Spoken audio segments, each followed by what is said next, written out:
Hey, what's going on, everybody? Welcome back to the American Bodybuilding Network. I'm your host, Steve Blackman, former NPC heavyweight competitor and bodybuilding coach. Today, I'm joined with Ty Davis, an NPC classic physique competitor and men's physique, who's been making a name for himself in an impressive physique, discipline, work ethic, and a passion for the sport. We're going to dive into his journey, his training, nutrition, the mindset, and we're going to see what's next on the horizon for Ty. So, Ty, thanks for joining us, bro. Thank you for having me. All right, so everybody forgive me for my reading off my phone and whatnot, but me and Ty met a little while ago, and I've kind of kept my eyes on him a little bit. But Ty, let's just start for this. For people who may not know you, go ahead and just tell us a little bit about yourself. Who are you? Who are you? All right, well, I'm 20 years old. I've competed in 3 shows. I have placed top 3 in all 3 shows. I have 2 recent second place finishes with a total of 5 second place finishes and 2 thirds. Oh, no shit. Mm-hmm. Have you even gotten under a third? No. Oh, wow. But I have a couple fourth places. I got a couple dude. Okay. So, all right. So 20 years old. So this is like the beginning, not only of just the career, but kind of like, you're a grown dude now, so Yeah. able to make big boy decisions and stuff, well, what first got you into bodybuilding? Because like when I was growing up, it was, I don't know how to describe it. There wasn't like Instagram. Yeah. And Facebook wasn't really a thing yet. You had to order DVDs of dudes just lifting like we see now every day on everyone's channel. But what did you like? What did you, where did it start? Where you were like, because you have other friends that don't work out, I'm sure, like I did. It's like, what made you like, I'm going to actually like do this every day and get ready for a show? I don't really know. Like I was always a little bit bigger, and so like I kind of just got in the gym to get like in better shape, and then you were bigger than all the other guys. Yeah, like just fatter, like just like a fat kid. Okay, me too. And then I had 3 shoulder surgeries, and then so I was out for a lot, and it like messed up with physique, and I just found like a hometown gym, and I just started lifting, and it just clicked from there when I was about it started when I was like 18. Okay, yeah, okay, that sounds like me too. I was fat kid, kind of don't know how it really happened, but a white suburbia, I guess it just, if you're not playing sports like year round, I guess you could just get thicker nowadays, and I definitely dealt with that when I was younger. But like, were you fat? I mean, like you're shredded now, so it's hard to imagine you like I'm doing the shallow how thing in my brain, and I'm adding a bunch of CGI fat to your face, and I'm trying to see. I played football and baseball though, so like I like slimmed down periodically, but so you were training though. You were on the field pushing, you were glute activation, you were all the things that we do, all the things that you want a competitor to have at least a little bit of when they get into it, because bodybuilding is sort of an adult sport, even though there is teenage divisions. But like, you don't see like, you don't see bodybuilding shows start at like 5, like baseball, you know what I'm saying? So you want them to have that. I swear gymnastics seems to be, if you're lucky as a coach, you'll get someone who is gymnastics and they already have everything. They have legs and all the things. And football, they always have like, because the way they train for pushing and stuff, they usually have good like hamstrings and glutes. I got you. So football, what was your position? Linebacker. Yeah. Oh, no shit. That would be fun. I didn't play any football, dude. I played football like in 5th grade. And I mean, it was cool, but like, I don't know. I went to like a school of the arts. So all the friends I had were like into like Dungeons and Dragons and like magic cards and stuff. So like, I wasn't around like the dogs, So not till I was like later on in life. But so what made you choose? You did classic as well? Yeah, I started with classic. Okay, so what made you choose classic? You know, like you like how it looks? Yeah, because like when I was like fresher into it and it started getting on like my feed and everything, it was just classic stuff. Yeah. Sebum, just like, It's very saturated yeah, right now. yeah. How many people were in your class, you think? Was it For like my was first it show, super crazy stack? First one, yeah. 4 people, but I did the teens. I competed first show when I was 19. There was 4 of us. Oh, cool, cool, cool. Well, shit, Hmm. even having 4 is for teen division. Yeah, That's a fucking Olympia right there. Because you yeah, never see they always offer it. They always offer it. I met a couple of kids, you know, I say kids, you know, in the East Coast, you know, young men that were, you know, they were in the teen divisions. I had a guy who was 19. He was insanely huge for he was real short. So he was like, you know, really. his glutes and legs were all, you know, already there. Yeah, But I what's the lost to typical? like a freak in nature, but we we Oh, became good really? friends from that. Yeah, Well, I mean, shit. I'll be honest with yeah, you, dude. You competed so young. You know, I don't know how many guys I'll even have on this show who yeah, are as young as you who have even started doing this. And that's not. I mean, you know, when I was younger in the army, man, I freaking hated people talking about me being young. I hated it. But now that I'm yeah, older, I'm kind of like, shit. I kind of miss a little bit of that. If I could go back in time and not do certain training methodologies for an extended period of time, that would have left me in a better position as I went into shows at 27, yeah, 26. I was in the army first, and people really aren't doing that in the army. They have no idea what that was like in 2005, 6, 7, yeah, whatever. Like army guys have, I mean, they go to the gym, they kind of learn stuff, they buy magazines and stuff. But I was so obsessed with it. It probably like yourself, you know, you wanted to be better than the people around you, and then it yeah, grows, and then you see someone do a show maybe, and you're like, I could probably beat that dude. yeah. And it just next thing you know, you're full blown, you know. All right, so typical day, Mm, training and nutrition. Let's go over the food. I'm a diet coach, or I'm a, you know, whatever. mm, I've had UFC people, NFL guys, but obviously 99% of everybody does competition prep. And everybody wants to know what everybody's eating. That's literally like I don't think it'll ever get old, because there's yeah, always somebody out there eating some weird concoction or making some interesting kinds of food. yeah. And it honestly might make their prep better. I'll be honest, I've been pretty dumb about how I do preps. I'm pretty old school. Really. Cans of tuna and plain ass rice, you know, Yeah, suffering a little bit. yeah. How's yours? What's your diet? Like prep or just like kind of what I'm doing right now. Prep. What's Prep. meal 1 through Meal 6? one. I usually work out in the morning, so I just because due to work. So I'll on prep. I usually have about 40 to 50 carbs, just rice cakes or maybe a slice of sourdough. Then I have this protein yogurt. I keep the fats low, and then I'll go train. First meal is usually serving or a serving and a half of brown rice with tuna, a can of tuna, maybe Brown some rice. mustard. You're a unicorn. Yeah. No, none And of these dudes ever do brown rice, bro. yeah, yeah, They sometimes talk shit about it having arsenic in it or something, but I yeah. don't think anyone's ever died from eating brown rice, you know. I So just switched from the jasmine. I wanted to keep my blood sugar stable. I didn't want to spike the I used insulin to too do it. much. When I And was your age, I was doing the brown rice and the whole wheat noodle thing, you know.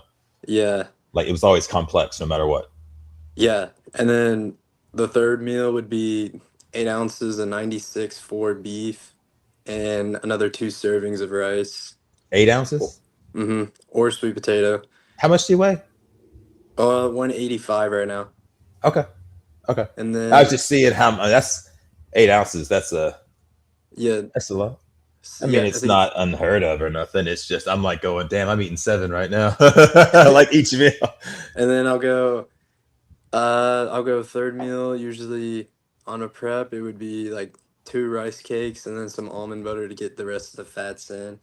And I'll finish it with a half a serving or a full serving of sweet potato and a half a serving or a full serving of another scoop of rice with 8 ounces chicken. And that's it. You ever eat any fish? Just the tuna. The first prep I did tilapia. Oh, tilapia, yeah. So tilapia, my very first prep, the coach was very old school, and it was pretty much just tilapia, and that's it. Like there was no other, at least for me, I guess. Maybe it was because we had 8 weeks to 238 down to 207, so like 30 pounds in just the last 8 weeks. That was pretty wild, bro. But it was, microwavable asparagus and tilapia made, mass in the stove. I do the parchment paper so that there's no oil at all.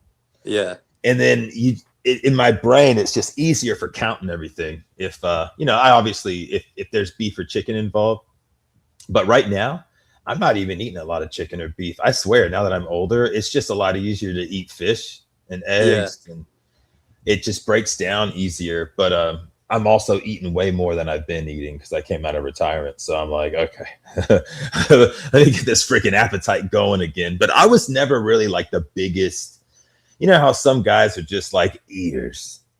Yeah. I've seen chicks that like can put away food. I am not one of those dudes. It's the weirdest thing. I don't know.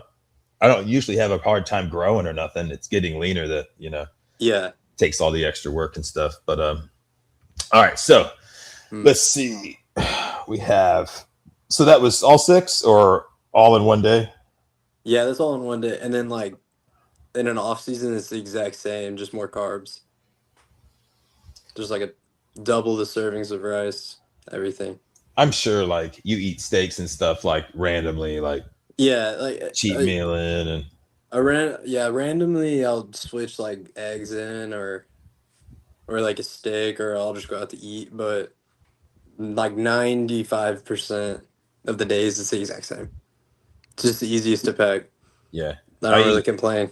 I eat tuna like first thing in the morning just to not have to even wait on cooking the food or nothing. Yeah. It's just 6.5 ounces straight down, and then it's already knocked one out for the day, So I'm like, instead of taking the time to like make it, I'm like, nah, like before I go lift, I'll make like the meal one everybody else has with some carbs in it and stuff, but I don't really worry about eating carbs early in the morning or even late at night. Like when I'm trying just to sort of moderately cut down, like right now, I'm not really dieting. Like I'm not like counting anything. I just know in my brain how many grams of protein each meal, how many grams of carbs, and how many grams of fat. And I stay under a certain amount for carbs and fat, and protein, I just make sure I go over. Yeah. And that just allows me to drop usually about 8 pounds a month or so without even really having to think about it, just as long as I'm not like completely test crashed and doing too much or whatever, which I don't know, I have a hard time with that. But as far as like body parts and stuff, do you have a favorite, or what grows the best on you? What is your weakest body parts? My legs, I don't really have a problem. And I think the weakest, really? Yeah. That's good. I think the weakest would be my chest and shoulders. Really? Yeah, I cannot. Yeah. I've had, I don't know how many conversations with motherfuckers about this in and outs of all of this stuff, everything in the pie chart, all the different compartments of bodybuilding. I have had these conversations for 20 years, but I swear I have genetically a good chest. Really? It's just there. Yeah, it's just there. The way that my rib cage sits the muscles, it just makes it look that much bigger than the average dude, just because the way my rib cage puts them right here. Yeah, it's just, some people, the rib cage is a little bit different, but then they'll have an awesome back, just the way that it fits on them. Everyone's so different. Everyone's unique. But I swear, the guys with the best legs in the world will come up to me and just be like, dude, what do you do for your chest? And it's like nothing. I have traps better than everybody in my gym. Every single competitors, everybody in my traps. I do not do shrugs at all. Yeah. They're my wife's calves make every dude in here just sit the fuck down. My wife's calves. You know what I'm saying? She doesn't do anything for her calves. Yeah. She doesn't have to. They're just there. It's the way that she's walked for 30 years. Army dudes usually actually have really good chests, and it's because they do really high rep hypertrophy push-up exercises for a living. So Yeah. Army dudes usually are stacked up here. And my advice for anybody trying to grow, as you said, chest or shoulders, I'm not the shoulder guy, but they're not terrible, you know. A lot of guys just fill that shit up with oil anyway, because it's the shoulders. They're putting a C in every head. They're doing all kinds of stuff. By the time they're big like that, you know, and they're trying to fill out weak muscle groups with shit and not actually putting the muscle on. They're trying to I'm just going to put my gear here this week. You know, that's just what they're doing. I swear to you.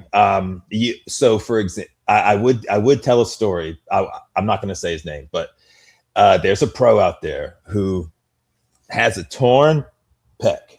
And he's a very popular last name as well, because his dad is a competitor from the Olympias back in the day. And before he got with the coach who he went pro with, he had so many weaknesses and imbalances in his physique. And immediately they were corrected. On that level, I do think there is a little bit of that. There is that. That is there. I'm not going to sit here and lie. It's totally there. But for the love of God, do not think about putting anything in that chest. That is not the place. So I've heard it all. My Italian Guido buddies back in the day, when I first got into this, they were putting it in the chest. Oh my God, stupid. That's the R-rated side of it. All right, so bodybuilding is as much mental as it is physical. I have talked about mental health in bodybuilding. I mean, I have PTSD from the Army and stuff, whatever. It can not be the best thing in bodybuilding. But what do you do to stay motivated during prep? Because I mean, it's like your friends don't support you and stuff when you do this, not at your age. Yeah. Because you don't have but so many, that are doing this. Yeah. I just don't want to fail. That's it. Do people, do you feel like friends of yours maybe, and I'm just kind of going backwards in age for a second, it's kind of whatever. You think maybe there's dudes out there that freaking don't like you, that you can put those pictures up and you're like, yeah, 100%. A little bit of that's there, I mean, hey, when I was younger, before I was married and stuff, there might be guys I don't like, and I'm like, okay, I'll do a silent protest. What I'll do is I'll do the show, and this fucking dude that pissed me off, that's in junior bodybuilding and, looks like shit when he got up there, I was like, I'm going to show up looking like the man, Yeah.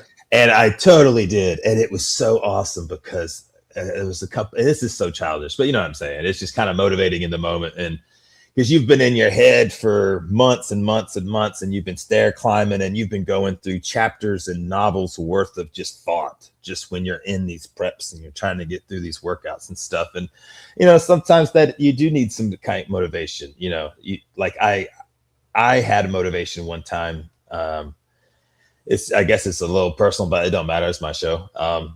I knew that somebody in my life before was trying to sabotage me ever getting into bodybuilding. And so whenever I would try to diet or whatever, just all the psychological trauma I was going through with this particular female was making it to where you just couldn't stay on a diet. It was stress all the time. My life was so toxic, and it was almost like by design. Well, lo and behold, we do still have contact in the future because we have a kid together. And I ended up doing my first show finally. And she cried. It was like, you tried to stop me from this for so long. And I finally did it. And she knew she was trying to sabotage me. But it was almost like tears of joy, because when people are struggling with mental health issues, they also don't want you to suffer either. They're just not doing good. And I was trapped in someone's, situation. And it literally was keeping me from getting ready for a show. Yeah. Just, baby mama drama, I'm not dragging her name through the mud or anything right now. I'm just saying, it's 16 years ago. You know what I'm saying? Who cares? Completely different people now, but just at the time, being young, the emotions are real high and stuff like that. And my advice when it comes to motivation, I guess, off of that question before we move to the next, is, big bro here, big bro, I ain't your daddy, but an uncle, weird uncle that, you know, questionable uncle. I'm just playing. My only advice would be do not let women deflect you from the goals, because that seems to be the number one issue that I have seen as a coach. And I've also seen it when people are having their midlife crises and they're having drama with somebody in their life, and then they go and they buy a coach. And now I'm wrapped up. I've been in that situation a lot where people are not in the right place to be doing that or whatever, because something at home is so toxic, because they are just not on the same page. I mean, I get it. This sport it can make people jealous. It can make girls and stuff jealous, you know, and here you are looking like the next big thing. You're going up, you know, and what are they doing? You know, that kind of thing could be tough. Just be smart. Have them always respect your career. Take it seriously. I had a lot of people try to tell me that it wasn't real. Yeah. And then when I posted that first picture in Muscle and Strength, the one that's on the front of the documentary right now, of me grabbing my hair and stuff. I'm doing like some documentary stuff on the page. And when I posted that first picture with Muscle and Strength, it was just like the biggest to everyone who tried to make it not happen, including work. Work is going to have a problem with what you're doing sometimes. Don't let them even know you're doing shows. Tell them you're diabetic and you have to eat every 2.5 hours. Do whatever you got to do to stay under that radar, because once like an employer realizes that like, oh, this guy, if he ever thinks that all you care about is like the show and it's a problem.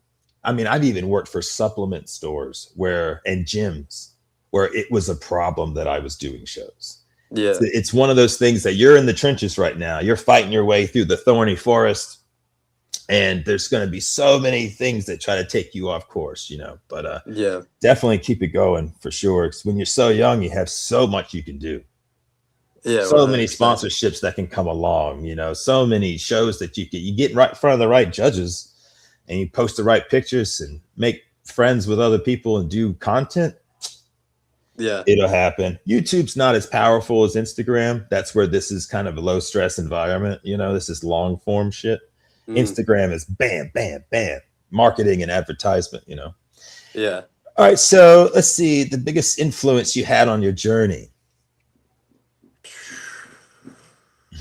Mine sometimes was like the thinking about how hard my granddad worked and shit. They work hard. He had a different life than I did. I need to suffer, you know? Dude, I don't know. You seem kind of like a maverick of sorts, like not to be corny, but like, and I think maybe we're hitting the nail on the head. Maybe this sport is a little selfish. Your friends that aren't doing it don't really want to hear a lot about it sometimes. And maybe just people you see at the gym. What gym do you go to, by the way? I go to Rev 180, and then I go to Weatherford Fitness. I used to go there. Really? Yeah. So there's a dude named Ben Chow. He's a popular coach. He's a British guy, but he's like a 6'5" half Chinese dude. and he's got a tattoo right here. I saw him in Walmart one day in Weatherford, and I was like, "What the fuck are you doing here, dude?" And he was like, "Oh." I didn't tell him who I was or nothing. I just like walking by him like, man. And I just moved here from Florida. Really? Yeah. I've moved all over and stuff, and that right there will throw you for a loop if you're not rolling in money. Moving around and starting your fucking life over too much. Don't be a Steve. Don't do that. that was so what happened was I was 32 with 5 shows under my belt, a couple of missed opportunities to probably snag one at freaking nationals. Like no shit. I have a couple of pictures I've shown my buddies, whatever. No one gives a shit. It's nothing compared to guys in the 90s at nationals. So who's really bragging on YouTube? You know, when you got Flex Wheeler's picture over here on you, it's like, yeah, whatever, Steve, you fuck boy. Anyway, so not necessarily so you didn't have that Rudy dude in your back ear. My dad kind of did some, but he was in Afghanistan like all the time. Yeah. So he was like from overseas, like, I'll pay for your hotel or something. Let me help you out. I'd send him pictures. He went to a few. Did your parents go to any of them? Or yeah, no, all of them. Oh, did they? Okay, cool. I was gonna say you competed in. Tell me the shows again. Adela Garcia. My wife did that one. The NPC High Roller and the Kuklo Classic. Oh, you've done 3? Yeah. Oh, I thought you did 2. Holy shit. You've done like, half of the average career in like a few months. That's pretty badass. Yeah. So guys, I'll tell y'all the story real quick for those that are listening. And we got about 20 minutes left. I know you got to get going and we'll have you on again. But I'll tell a small story. I was at work one day and I think it was raining. Oh yeah, it was pouring. And I was getting ready to do this Ronnie Coleman show with my dogs at Trident Fitness. But we had the baby and I decided to take this full-time job. And usually when I work anywhere, I get thrown into the supervisor position right away. So it's usually a job and a promotion within 30 days, which it was. It doesn't matter where I go to get a job. If I go get a job at a gym, they're going to fire the manager and put me in charge. Because of the experience and the fucking talking all the time and all this fucking stupid personality I got, it just works in that joke of a fucking business model, which is like a corporate gym or some shit. But I was at work and I do security, right? I do 9 to 5 mom and pop security now, not the cool stuff anymore. And so I'm at this freaking ranch that's being built, and all day long I check dudes in. Here comes. Contractors checking them in, make sure that they got the tag. Hey, okay, good. Be in all day long, brushing up on that Spanish. And then all of a sudden, these 2 white boys come through in a truck with a fuck ton of firewood. That side hustling. I know how it goes. You're stacking up extra cash for shows and stuff. And must have found a sweet connection because I have no idea how much y'all charge for that firewood, but based off where this place is, it's probably a lot. You're able to charge an arm and a leg from these dudes. They spend $1 million a weekend on fertilizer. You know what I mean? Like this place is loaded. And so they come in and they're gonna go set up stuff and they're on their way out. And then it's raining and the dudes are sweating and stuff. So both guys get out. And they're young Romans, they're 20-something-year-old guys, they ain't got their shirts on, but we don't give a shit. It's a construction site. This is up near the Porta Johns. They got to take a piss, like whatever. And this one guy turns the corner and he is shredded. And it's this asshole. And I'm like, dude, if you don't get off of that shit, it's going to take 10 years off your life. I just was joking. And I was like, he's got to be doing a show. And sure as shit, you were 2 weeks out from going to Vegas? Yeah, we're in the shirt right now. Yeah. No, that's pretty cool that's a show shirt? Yeah, dude. I kind of wear it all the time. For the bodybuilding show? Yeah. Or is that just from Vegas? Yeah, they handed it out to us. Nice. So I see it says NPC right there. Yeah. Yeah, I had when the show promoters, when they do cool shirts and cool gift bags, man, I think that really does stand out a lot. I got my bag stolen one time and it became this funny epic quest. And the person who stole it the whole time was my buddy. And we knew, but like, we just kind of I will get my fucking gift bag back. It was this ongoing journey saga on Instagram. I had this personality called Steve from the Gym. It was an old Instagram page and it was just comedy shit, like funny skits I would do and funny stories I would tell. Don't know if it was the best decisions. Bodybuilders can kind of be funny if you make fun of the sport a little bit. They can get kind of like, well, I don't like how he said that about this guy, and then I don't know. Bodybuilders are so funny. You have all kinds of characters here, Yeah. Let's see. Next question. Let's see. We got about 15 minutes. Okay, we're almost down. So, what are your goals for the next few years? Okay, cool. So you did your 3 shows. So what is next? What's the plan? I'm going to Nationals Pro Qualifier in December this year. Oh, which one? The Texas one. December 12th. It's the Nationals? Okay. Because there's 6, 7, 8 national shows. So I always ask which one. So I'm from South Carolina. And in Charleston, Trey Bennett hosted Junior USAs every year. Hunter Labrada did it one year, and I went and watched him. Oh, he looked so fucking good in person. And here's what's funny. This is Junior USA's, and Hunter Labrada shows up, and he's 3 shows past having a pro card. Yeah. Like, he's been guest posting at fucking at dudes' shows and shit already. I'm like, what the hell are you doing at Junior USA's? They don't even have a pro card for bodybuilding. You're wasting this opportunity. Because you would just go get a pro card if the show you did was just a pro qualifier. Yeah. I don't know why guys do that when they're that good. Don't waste your time at Junior USA's, dude. Go fuck. Why are you gonna waste another show in a prep? And I mean, for some people, the health. Yeah. To have to come back and do it again. I mean, what the fuck is that? But you could also, I guess, in his defense, he's gonna be competing for 10 years. Yeah. So let's go get the titles, and then nobody can talk shit. It's like when a guy's a brown belt for 10 years because he wants to beat every black belt he knows first before even taking his black belt. Yeah. Like in jiu-jitsu and stuff. You see, my buddy Ari, he was my instructor at Gilbert's school. And he was a brown belt more than most of those brown belts have been taking jiu-jitsu. Because he was like, what's the point? I can kick your fucking ass. It doesn't. That's a real mindset right there. That's definitely that's me. I kind of would be like, nah, give me my black belt, motherfucker. Yeah. I'm gonna show this off. Finally, where can we follow your journey? You have an Instagram? Yeah. I have an Instagram and I have a TikTok. Cool. Do you have I was gonna say shit. I don't have the comments turned on. Oh yeah, like actually chat? Type in. But let me do this. I'll put it on the bottom real quick because people are watching this in the future. You know what I'm saying? So they'll hang on while I put his Instagram on the page. I gotcha. So at the bottom, I got this ticker. Let me hide it for a second and I'll edit it. So it's @ Ty D25D. This should work. Yeah.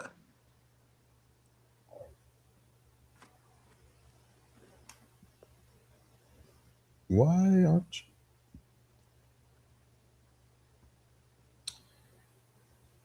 Oh, now it wants to be funny.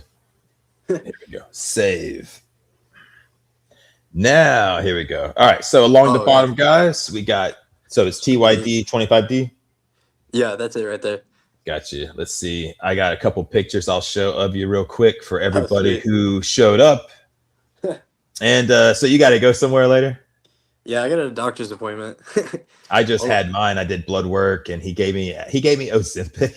But they didn't fill it. And I'm like, fuck it. I've heard all this, people losing muscle and stuff on it. So it's like, I don't need it. I can lose weight without it. Everybody else in the world that doesn't know how to do this, that's for them. Yeah. It's $1,300 without insurance. Dude, that's crazy. Why? Just fucking order it from the hundreds of peptide websites all over the place. You probably have friends at home that could just, you know what I mean? Yeah. Oh my gosh. Share screen. All right. Here we go. I have to pull it up. Oh yeah. 1,300. That's crazy. Yeah. That was that's the Kuplo. Yeah, that was this May. Of course, the thumbnail when I post it will have a couple of those. ChatGPT is funny, man. It likes to change the postures, but here's the funny thing. I have not had it really make people's perfect poses not look screwed up after they redo the picture. Yeah. So my boy Jesse was doing one of these. It put his arm too high and too over like an amateur poser would be doing. Like, see, this pose is good, right? It looks, everything's in the right proportions. If you did the grid lines all over, you're taking up as much room in the bottom right-hand corner of this vertical rectangle as you are the top left-hand corner. Kind of like the logos for the NBA and the NFL. They take up an even portion at the top and bottom, usually on alternate sides from each other. And that's kind of how posing is. You're trying to capture, I get what you mean. Yeah, the top of the rectangle down to the bottom of the rectangle, X framing somehow, but with some kind of angle, with some kind of muscle being squeezed, and I think guys in men's physique should have a little bit of that, just barely. just not like sitting there doing back double biceps against each other. Yeah. But I think their routines, they should definitely ask guys to hit poses that bodybuilders hit in the shorts. So like a front lat spread, if that's a really good one for you. Yeah. But not like sit there and hold it for 8 seconds, just part of like a transitionary thing, you know, sort of like a choreographed movement, but not dancing. Yeah. You know? I've been trying to incorporate that into my next one. Like some like unique things for the class. I work with guys with posing. It's one thing that I have said, which is kind of unfair, but I've said this. Guys who are good at posing are just good at posing. And then some guys, when it comes to like their flow and stuff like that, no matter how much you work with guys, sometimes they still go out there and they're still so nervous. Yeah. Because they might just not have a physique that they really want to show off. And I think that says a lot. Yeah. If somebody is a deer in the headlights because they're kind of sitting there wondering if everybody thinks they belong there or not, you have to. This is a sport where you're supposed to come out. This is a competition, not a slave auction. Like what the fuck? Like this is a fashion show, not a slave auction. Was that Bruno? Fucking Bruno. But it's but that is true, and that's a conversation that we've been having lately with dudes. Yeah. Let's see what she got. I think I got one more. I got two. Oh, no, that's this one. See how it changed? It changed you. Because the photo I had, this isn't even my, there we go. Oh, yeah. It changed what you had. Now, your posing's good. I mean, I put it to you like this. The only people that are going to sit here and say, you need a posing coach are trying to get you to pay them. Yeah. For a posing coach. Typically, like, look, so the old man to your left, I don't know these guys, and no offense if they ever see this video. I hate that I can't see the Asian dude to the far right. He looks like a straight up stud, like from the shoulders up. He looks good. Pretty big, yeah. Was it? He looks thick, yeah. Yeah. So at first glance, you kind of have what they're looking for. Obviously, you're a little younger, so your size is going to come with time and whatnot. But you have the shape that they're looking for. The old man to the left doesn't have legs enough to bodybuild, so he does men's physique, but he's older, maybe older than even me. Usually your chest starts to go, and in men's physique, it's mainly upper body. So you start getting the saggy abs and the saggy tits. It's like, well, we're starting to break the rules of who's supposed to be the hell up here.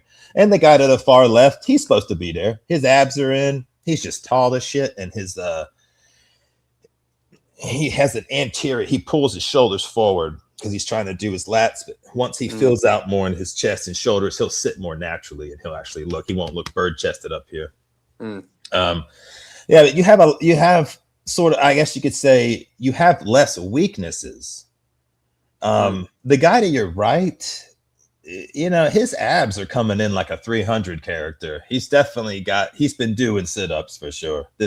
Some guys have good lean abs that aren't big, and as they grow, they stay in proportion, kind of like mine. I just did sit-ups and stuff in the Army a lot. I never really did like Mr. Plank and ab routine bullshit. I just deadlifted and did some crunches and I mean, you work your abs doing all kinds of stuff. So if you have to sit there and do crunches over and over again, much less with a weight on them, your abs are going to outgrow your chest and stuff. And so this guy here, he's not very big. So one of his the best attribute he has is his chest and abs. Yeah. His back is probably lacking a little bit. Back is one of those things you don't see in the mirror every day, but he has a deep chest. Like he's got a thick chest. He did push-ups backstage and, he's piss dry to have all those abs showing and popping and not be flat. Did you do anything to pull water? Not that I'm asking. You look dry, you look real dry. Yeah. Just nothing different. And then I think I was like breathing in that as well. So I don't have any actual like stage shots.